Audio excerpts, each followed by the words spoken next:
성경에는 눈에 대한 사건이 많이 나옵니다. 그리고 사람은 세 종류의 눈이 있습니다. 단순히 사물을 보는 육신의 눈만이 아니라 이 정신 세계를 보는 지안만도 아닙니다. 우리는 하나님을 바라보는 신앙의 눈이 있음을 성경을 말씀합니다. 우리는 육신의 눈도 밝아야 합니다. 또 정신적인 눈도, 이 정신 세계를 보는 지식의 눈도 밝아야 합니다. 그러나 더욱 하나님을 바라보는 영적인 눈이 밝아지기를 사모하고 기도해야 됩니다.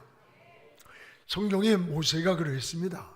신명기 34장 7절에 모세가 죽을 때 나이가 120세였으나 두 가지 그의 눈이 흐리지 아니하였고 또 하나는 기력이 쇠하지 아니하였더라 그랬습니다. 눈이 흐리지 않았다는 것은 하나님을 바라보는 그 신앙의 신령함과 은혜가 어두워지지 않은 거예요. 끝까지 신앙의 경주에 달려가는 충성과 헌신과 믿음의 기력이 약해지지 않았다는 거예요. 굉장한 은혜 아닙니까? 성경의 스데반 집사가 어떻게 순교를 할 수 있는가? 여러분, 순교라고 하는 것은 내가 의지나 결심이나 결단 가지고 되는 게 아니에요. 어떤 사람은 어려움이 오면 나는 목사님 순교하고 나갈 겁니다. 그 사람이 제일 먼저 도망가더라고. 오늘 여러분 사도행전 7장 55절에 보면 스데반이 성령이 충만해서 하늘을 우러러 주목했습니다. 여러분, 그 주목한 게 누굴까? 하나님의 영광이 보였고 예수님이 하나님의 우편 보좌에 서신 것을 보았던 거예요. 그 순간 영적인 눈이 열렸고, 영적인 눈이 열리는 순간에 그 수없이 날아오는 돌무더기 속에 죽어가면서도 스데반의 얼굴은 천사의 얼굴과 같았다라고 했습니다. 이것이 바로 은혜요, 이것이 신앙의 삶을 말하는 거예요. 성경의 다윗도 시편 119편 18절에 보면 하나님, 내 눈을 열어서 주의 율법에서 놀라운 것을 보게 해달라고 기도했습니다. 소경이, 여러분, 다윗이 소경이 아니에요. 오늘 다윗이 그토록 사모하고 눈을 열어달라 보게 했던 이 눈은 정신세계를 보는, 세상을 보는 그런 눈이 아니라 하나님을 바라볼 수 있는 영적인 눈을 열어달라는 거예요. 이게 바로 신앙이요 믿음인 것입니다. 영적인 눈은 하나님을 바라보는 눈입니다. 하나님은 영이십니다. 우린 육신의 눈이나 정신적인 눈을 가지고 하나님을 바라볼 수가 없습니다. 지금 104세를 장수하신 김영석 연세대 명예 철학 교수님은 이런 말을 하는 걸 들었어요. 자기가 평생에 철학을 가르치고 철학을 말해왔지만 철학으로는, 지식으로는 하나님을 절대 만날 수 없다라고 하는 고백입니다. 그렇습니다. 왜 그렇습니까? 하나님은 영이시기 때문입니다. 여러분, 신앙은 바로 이런 영적인 눈을 뜨고 우리가 하나님을 바라보고 사는 것, 이게 바로 신앙이에요. 그런데 지금 여러분은 어디를 바라봅니까? 사람을 바라보고 실망을 합니까? 환경을 바라보고 절망하고 낙심하고 있지는 않습니까? 요즘 사회가 온통 혼란합니다. 나라가 너무 어렵습니다. 국방, 외교, 안보는 굉장히 중요한 기둥이고 울타리예요. 그런데 이런 것들이 이념으로 무너져가는 모습이 불안합니다. 지금 자꾸 친중이니 친북이니 이런 말을 합니다. 여러분, 중국식 사회주의, 저 주체 사상을 신봉하는 공산주의, 이건 안 되는 거예요. 그런데 지금 이 나라에 여러분 김일성 주체사상 책이 그대로 출판돼서 판매가 돼요. 보통이 아닙니다. 오늘 우리는 자유가 있는 대한민국을 지켜야 되는 거예요. 법에 의한 공정이 있고 정의가 있고 이런 재판을 해야 할 법조인들을 보면서 저는 그저 법원의 판사들이나 이분들은 자색 가운을 입잖아요. 그것은 뭔지 알아요? 자색은 최고의 존엄과 생명을 다룬다는 거야. 목사가 왜 가운을 입어요? 하나님 앞에 성직으로서의 하나님 앞에 서 있는 거예요. 성가대가 왜 가운을 입어요? 성가대가 하나님의 거룩을 이 강단에 나와 찬양을 하는 거예요. 그런데 여러분 이런 법조인들을 보면서 이건 아닌데 하는 염려거나 걱정이 많이 되는 것을 요즘 느낍니다. 오늘 여러분 나라가 없는 가정이나 성공은 있을 수가 없는 거예요. 우리 그리스도인들은 무슨 진보냐 보수냐 이게 아닙니다. 자유 대한민국을 위해서 기도해야 됩니다. 이러한 때에 성도는 하나님을 바라봐야 돼요. 여러분 그리스도인은 생각을 해도 영적인 생각을 해야 돼. 내 가치관이나 이념의 생각이 아니에요. 내 이익이 되느냐 아니냐가 아니에요. 로마서 8장 5절에서 6절에 보면 육신을 따르는 자는 육신의 일을, 영을 따르는 자는 영의 일을 생각을 하나니 육신의 생각은 사망이고 영의 생각은 생명과 평안이라고 했습니다. 그렇습니다. 오늘도 우리는 신앙의 눈을 뜨고 하나님께 시선을 집중하시기 바랍니다. 마귀는요 자꾸 우리 그리스도인들을 공격을 할 때에 여러분 눈을 어둡게 하는 거예요. 눈이 어두워지면 두 가지 사건이 나타나. 하나는 분별력이 없어지는 거예요. 하나는 방향 감각을 잃게 되는 거예요.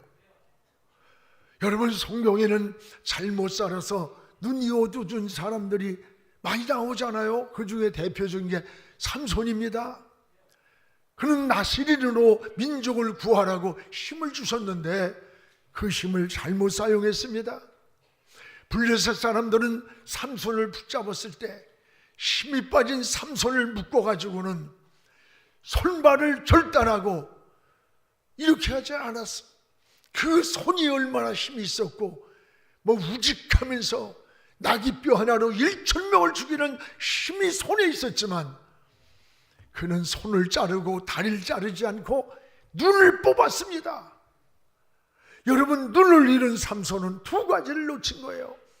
분별력을 잃어버렸어요. 또 하나는 방향 감각을 잃은 거예요. 그리고 비참한 말로로 끝이 납니다. 여러분 성경에 또 엘리라는 제사장을 보세요. 사무엘상 3장 2절에 엘리의 눈이 점점 어두워가서 잘 보지 못하는 그때가 언제냐? 엘리는 제사장인데 눈이 점점 어두워갔다는 거야. 지금 점점 눈이 어두워갔다는 것은 육신의 눈만이 아니에요. 하나님을 향한 믿음의 눈이, 신앙의 눈이, 제사장이 하나님을 바라보는 그 눈이 점점 어두워가던 그때라는 거예요. 그때 어떻게 됐습니까? 어린 사무엘에게도 들려온 하나님의 음성이 여러분 엘리 제사장이면서도 그 음성을 듣지를 못했어요. 눈이 점점 어두워졌어요. 신앙이 점점 어두워졌어요. 분별력을 잃었어요. 방향을 잃은 거예요.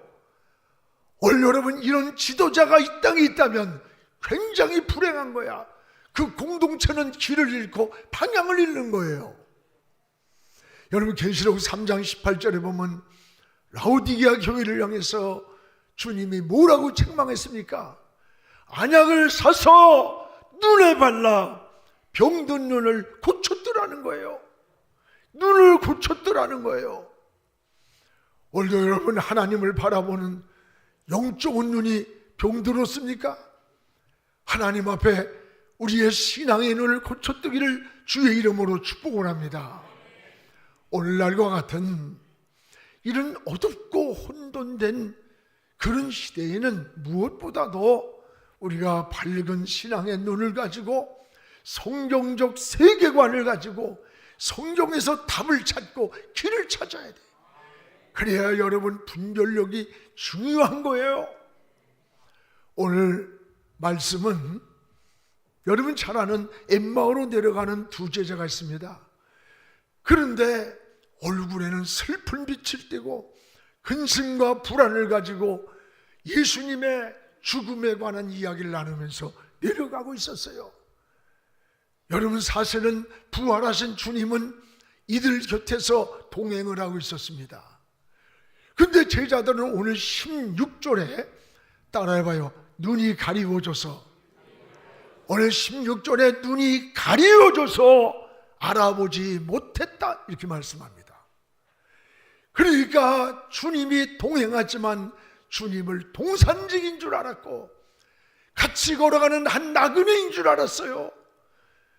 그래서 얼굴에는 슬픈 빛이 나타나고 불안과 근심이 그들의 마음을 지배했던 거예요.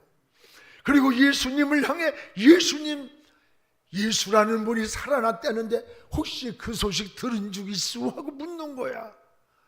그때 주님은 나 같았으면 야 인마 나를 못 알아봐?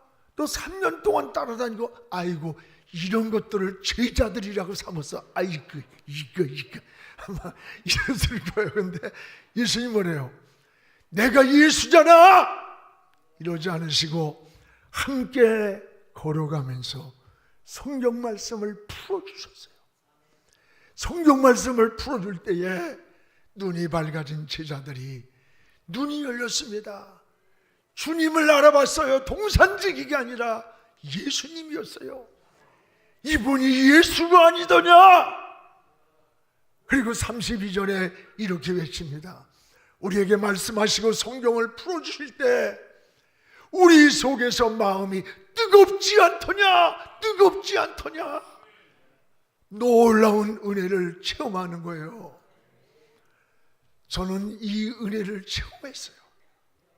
이 말씀을 읽는데 이게 풀어준다는 말이 성경이 열린다는 거예요. 하나님 말씀이 열릴 때 마음속에서 막 뜨거워지는 거야.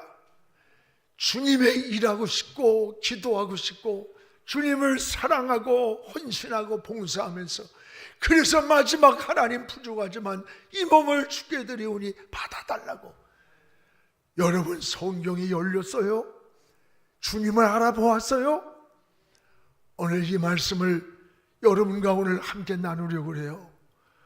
그러면 무엇보다 제자들은 왜 주님을 알아보지 못했을까? 왜 주님을 알아보지 못했을까? 오늘 15절에서 16절입니다. 같이 읽겠습니다. 그들이 서로 이야기하며 문의할 때에 예수께서 가까이 이르러 그들과 동행하시나 이 16절입니다. 그들의 눈이 가리워져서 그인 줄 알아보지 못하거늘 눈이 가리워졌기 때문에 동행하는데 알아보지 못한 거예요. 주님은 언제나 여러분과 동행하십니다. 근데 제자들은 근심, 걱정, 염려, 슬픈 빛을 띠고 있었어요. 왜 그랬어요? 눈이 가리워졌기 때문에, 주님이 동행하는데 알아보지 못했기 때문에 그래요. 여러분, 눈이 가리워진 제자들은 낙심하고 희망을 잃고 지금 엠마오로 내려가고 있는 모습을 보면서, 그러나 주님은 이들 곁에서 항상 동행하고 있었던 거예요. 다만 제자들의 눈이 어두워서 알아보지 못했기 때문에 문제가 있을 뿐이에요. 오늘 여러분 이 제자들의 모습을 보면서 저와 여러분의 모습은 아닙니까?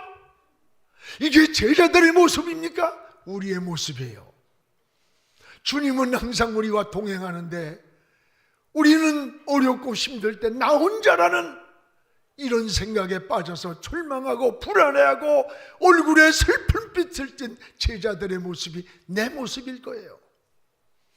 여러분 잘 아는 모래 위에 발자국이라는 잘 아는 이야기가 있습니다. 어느 날 밤에 꿈을 꿨습니다. 그는 예수님과 함께 해변을 걷고 있는 꿈이었어요. 그리고 모래 위에 뒤를 돌아보니까 발자국이 두 개가 있어요. 주님의 발자국과 자기 발자국이야. 너무 행복했어요. 그런데 어느 날 너무나 힘이 들고 어려운 일을 만났습니다. 그때에 모래 위에 발자국이 하나밖에 없습니다. 그는 예수님께 묻습니다. 예수님, 항상 저와 동행하시던 두 발자국이 있었는데 제 삶이 가장 힘들고 어려운 이 시기에 왜 발자국이 하나밖에 없습니까? 울면서 얘기하는 거예요. 제가 예수님을 가장 필요할 때, 예수님의 도움이 가장 필요한 시기에 주님은 왜 저를 버렸습니까? 그때 예수님의 대답입니다. 나는 너를 한 번도 버린 적이 없단다. 항상 너와 동행을 했단다. 내가 시련과 고난에 지쳐서 넘어질 때, 여러분 그 시절에 그 한 발자국은 네 발자국이 아니야. 바로 내 발자국이란다. 내가 힘들어 넘어질 때 내가 너를 등에 업고 갔기 때문에 그 발자국은 내 발자국이야. 그렇습니다. 여러분 주님은 항상 여러분과 동행하십니다. 우리가 지쳐 쓰러질 때, 일어설 힘을 잃을 때 우리 주님은 여러분을 업고 가시는 거예요. 근데 우리는 나 혼자라는 생각으로 절망하고 좌절하고 엠마오로 내려가는 제자들처럼 슬픈 빛을 띠고 절망하고 불안에 떠는 거 아닙니까? 오늘 여러분 변함없는 주님은 오늘도 이 곁에, 우리 곁에 동행하시고 오늘 이 예배 가운데 주님이 이곳에 와 계시는 겁니다. 그런데 우리의 영적인 눈이 어두워서 알아보지 못했기 때문에 염려와 근심, 이런 신앙생활할 때가 얼마나 많습니까? 눈이 가려워진 제자들 똑같은 모습이에요. 이 시간 여러분 곁에서 동행하시는 우리 주님을 바라보는 눈이 밝아지기를 주의 이름으로 축복을 합니다. 그러면 언제 제자들 눈이 밝아졌을까? 왜 눈이 어두워졌는가고, 또는 왜 언제 다시 제자들의 눈이 밝아졌는가? 오늘 31절 32절을 같이 읽겠습니다. 그들의 눈이 밝아져 그인 줄을 알아보더니 예수는 그들에게 보이지 아니하신지라. 32절 같이 읽읍시다. 그들이 서로 말하되 길에서 우리에게 말씀하시고 우리에게 성경을 풀어주실 때에 우리 속에서 마음이 뜨겁지 않더냐? 우리 속에서 마음이 뜨겁지 않더냐? 우리에게 성경을 풀어주실 때 눈이 열린 밝아진 제자들은 우리 마음이 뜨겁지 않더냐? 여러분, 성경을 풀어준다는 말은 성경을 열릴 때란 뜻이에요. 여러분이 성경을 읽을 때, 성경 말씀을 들을 때 하나님 말씀을 열어달라고 기도하세요. 하나님의 말씀이 열릴 때 생명운동이 일어나고 불이 나오고 은혜가 열리는 거예요. 성경이 풀어줄 때는 말이 열릴 때란 뜻이에요. 성경이 열려야 되는 거예요. 그래서 32절에 성경을 풀어주실 때 눈이 밝아지면서 제자들이 예수님을 알아보았고, 여러분 성경은 하나님의 영감으로 된 거예요. 하나님의 계시와 감동으로 되었기 때문에 생명운동이 일어나는 거야. 그래서 디모데후서 3장 16절에 같이 읽읍시다. 모든 성경은 하나님의 감동으로 된 것으로 교훈과 책망과 바르게 함과 의로 교육하기에 유익하다. 하나님의 영감, 하나님의 감동으로 됐기 때문에 우리를 책망하고 말씀을 읽다가 위로를 해주고 비전을 주고 기쁨을 주고 평안을 주는 거예요. 여러분, 또한 성경은 예수님에 대한 말씀이에요. 여러분이 성경을 많이 읽는 것이 뭐예요? 성경을 읽을 때 성경의 본질은 예수님을 발견하는 거예요. 제가 신학대학 대학원의 졸업식 설교를 하러 갔어요. 근데 거기에 프랭카드가 성경에서 예수님이 걸어 나오게 하라는 거야. 그렇습니다. 성경에서 예수님이 걸어 나오라는 거야. 왜 그런 줄 알아요? 성경은 영생을 얻는 줄 알고 성경을 연구하지만 그 성경은 곧 예수님에 대한 증언이라는 거예요. 여러분, 성경을 보면 예수님이 보여야 돼요. 예수님 마음을 보는 거예요. 예수님의 뜻을 아는 거예요. 이것이 성경의 본질인 거예요. 신앙생활에서 가장 중요한 게 성경입니다. 여러분, 자녀들에게도 어려서부터 성경을 가르쳐 주세요. 신명기 6장 7절에 내 자녀에게 부지런히 가르치며 집에 있을 때든지 길에 갈 때든지 여러분 누워 있을 때든지 일어날 때든지 이 말씀을 강론하라. 이게 뭐예요? 내가 앉아 있든지 서 있든지 집에 있든지 길을 가든지 어느 환경 어느 조건에 있든지 하나님의 말씀을 계속 들려줘라. 이게 쉐마 교육이에요. 하나님 말씀을 들려주는 겁니다. 이게 가장 본질적 교육이에요.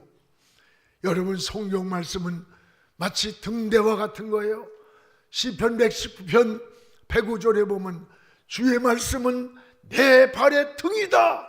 캄캄한 밤에 등불처럼 비춰주고 내가 걸어가는 인생의 길에 빛과 같다는 거예요. 그렇습니다. 캄캄한 밤 방향을 잃을 때에 여러분 망망대해의 등불이 저 등대의 불빛을 보고 항구를 찾아오는 배처럼 우리 인생이 어디로 가야 할지 방향을 못 잡을 때 그 길을 인도해주는 등불과 같은 역할임을 성경 말씀이에요. 그래서 모든 신앙은 기독교 세계관은 성경적 세계관은 뭐냐? 성경이 답이에요. 여러분이 얻은 지식이나 가치관이나 철학이나 나름대로 가져진 이념적 가치를 가지고 무슨 일을 하려면 우왕좌왕하고 방향과 뜻이 달라. 그러나 우리 그리스도인들은 궁극적인 답이 어디서 나오냐? 성경을 가지고 답을 찾는 거예요. 이게 성경적 세계관이에요. 성경을 어떻게 말씀할까? 성경이 어떻게 해석할까? 방향을 제시할까? 그래서 다림줄이라 해서 다림줄 기준이라는 거예요. 머릿돌이라는 거야. 방향이라는 거예요. 또한 성경은 여러분 수술도와 같다 그랬습니다. 히브리서 4장 12절에 보면 하나님 말씀은 살아있는 생명이고 활력 움직인다는 거예요. 좌우에 날선 어떤 검보다도 더 예리해서 혼과 영과 관절을 찔러 쪼개 수술을 한다. 여러분, 우리의 마음과 생각과 뜻을 쪼개주고 지혜를 주고 분별하게 해주고, 그래서 하나님 말씀이 들어가면 수술도가 되어서 새 사람이 됩니다. 여러분, 종교개혁자 마틴 루터는 로마서 1장 17절에 오직 의인은 믿음으로 말미암아 살리라는 말씀을 여러분 읽었어요.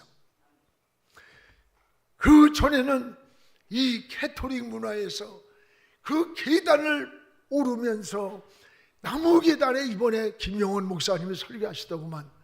나무 계단을 올리면서 무릎이 다 까지고 뼈가 보이도록 고행을 하는 거야. 왜? 그렇게 해야 구원을 이룬다는 생각을 때 행위로. 전에 유명한 성철 스님이 죽었어요. 그는 옷 한 벌을 가지고 한평생을 입어서 누더기처럼 그렇게 자기를 씻고 자기를 절제하려고 하며 살았는데 마지막 죽을 때 뭐라 그랬어요?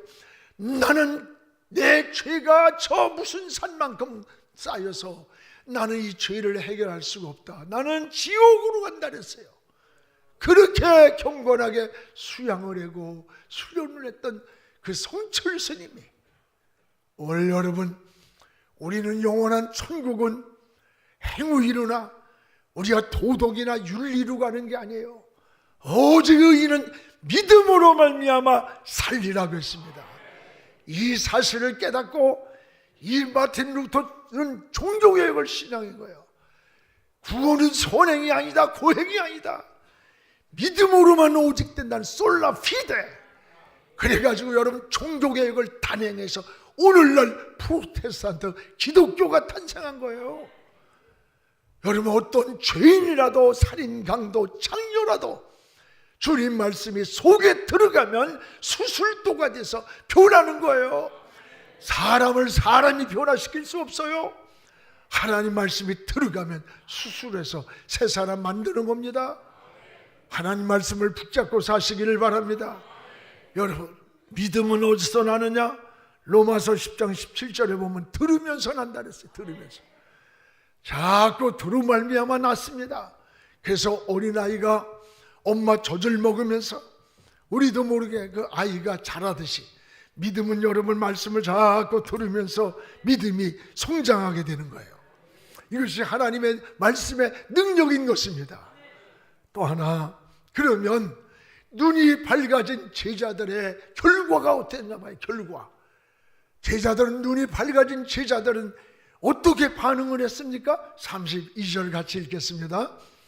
그들이 서로 말하되 길에서 우리에게 말씀하시고 우리에게 성경을 풀어주실 때에 우리 속에서 마음이 뜨겁지 않더냐. 길에서 우리에게 말씀하시고 우리에게 성경을 풀어주실 때 우리 마음이 뜨겁지 않더냐. 저는 이 말씀을 읽다가 막 마음이 뜨거워지는 거예요. 막 마음이 열렸어요. 마음이 속에서 뜨거워지지 않더냐. 그렇습니다. 여러분, 성경을 풀어줄 때 마음속이 뜨거워졌어요. 성경이 열릴 때 여러분, 불이 나왔어요. 불이. 무슨 불입니까? 은혜의 불이, 성령의 불이, 우리 속에서 회개시키는 불이, 사명의 불이 나온 거예요. 여러분, 이런 은혜의 경험이 필요합니다. 주님도 뜨거운 마음으로 섬겨야 합니다. 기도를 해도 뜨거운 마음으로 기도를 드리고, 헌신을 하든 사명도 감격스러워서 뜨거운 마음으로 사명을 감당해야 되는 거예요. 성경을 읽고 들을 때에 성경이 열리기를 기도하십시오. 엠마오의 제자들처럼 성경이 열려서 신앙의 눈이 밝아지기를, 마음이 뜨거워져서 주의 일을 해야 합니다. 성숙한 신앙은 말씀과 기도와 섬김이라는 이 세 가지를 통해 신앙이 성숙해지는 거예요. 오늘 여러분, 무엇보다 하나님 말씀을 붙잡으십시오. 신앙의 본질은 말씀과 기도, 이게 양기둥입니다. 초대교회가 그러했습니다. 여러분, 어떤 인생의 문제라도 오늘 성경적 세계관을 가지고 성경에서 답을 찾으면 방향이 나옵니다. 길이 나옵니다. 해답이 보입니다. 저도 몸부림치는 게 뭐냐? 하나님 말씀을 붙잡고 어떤 시대에, 그때에 나에게 만난 문제에 답을 찾으려고 거룩한 몸부림을 치는 거예요. 사도 바울도 마지막 인생의 임종이 다가올 때였습니다. 그는 디모데후서 4장 13절에 나에게 가죽종이에 쓴 성경을 갖다 달라 그랬어요. 그가 한평생 복음을 전하면서 은혜 받으면서 여러분, 많은 것들이 있었을 거예요. 사람을 부르지도 않고 누구를 부르지도 않고 마지막의 순간은 가죽종이에 쓴 성경을 나에게 갖다 달라. 진정한 위로는, 진정한 소망은 하나님의 말씀밖에 없었다고 하는 사실이에요.